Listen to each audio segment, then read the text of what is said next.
اور اب بات ہوگی غزہ کی صورتحال پر۔ غزہ اسرائیل جنگ کو 100 روز مکمل ہو گئے۔ اسرائیلی جارحیت نارم کی گزشتہ 24 گھنٹوں میں صہیونی فوج کی بمباری سے مزید 135 سے زائد فلسطینی شہید اور 312 زخمی ہو گئے۔ رفح کراسنگ کے قریب گھر پر اسرائیلی حملے میں 2 سالہ بچی سمیت 14 فلسطینی شہید ہوئے۔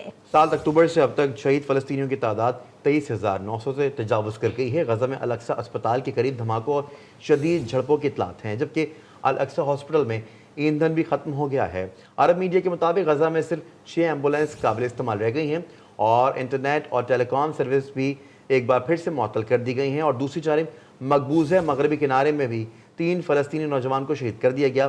مقبوضہ مغربی کنارے میں شہید فلسطینیوں کی تعداد 340 سے تجاوز کر چکی ہے، جبکہ 3,949 افراد زخمی ہوئے۔ القسام بریگیڈز کے مطابق مغربی کنارے کے علاقے نور الشمس کیمپ میں اسرائیلی حملہ ناکام بنا دیا گیا ہے۔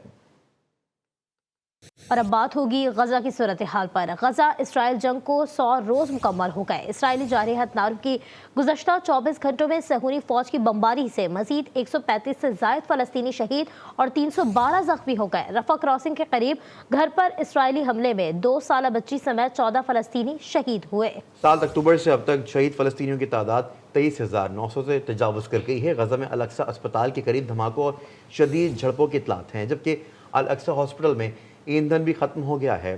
عرب میڈیا کے مطابق غزہ میں صرف 6 ایمبولینس قابل استعمال رہ گئی ہیں اور انٹرنیٹ اور ٹیلی کام سروس بھی ایک بار پھر سے معطل کر دی گئی ہیں، اور دوسری جانب مقبوضہ مغربی کنارے میں بھی 3 فلسطینی نوجوان کو شہید کر دیا گیا۔ مقبوضہ مغربی کنارے میں شہید فلسطینیوں کی تعداد 340 سے تجاوز کر چکی ہے، جبکہ 3,949 افراد زخمی ہوئے۔ القسام بریگیڈز کے مطابق مغربی کنارے کے علاقے نور الشمس کیمپ میں اسرائیلی حملہ ناکام بنا دیا گیا ہے۔